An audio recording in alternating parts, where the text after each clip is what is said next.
गुलिस्तान जौहर में खवातीन को निशाना बनाने वाले हमलावर की गिरफ्तारी पुलिस के लिए चैलेंज बन गई। पुलिस की जानिब से मुनव्वर चौरंगी, परफ्यूम चौक, कामरान चौरंगी और राबिया सिटी के एतराफ सादा लिबास एहलकारों का जाल बिछा दिया गया।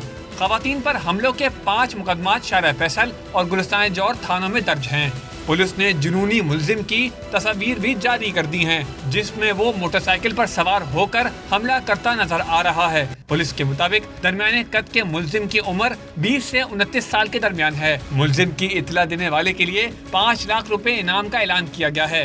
IG सिंध कहते हैं कि मुलजिम को जल्द गिरफ्तार कर लिया जाएगा।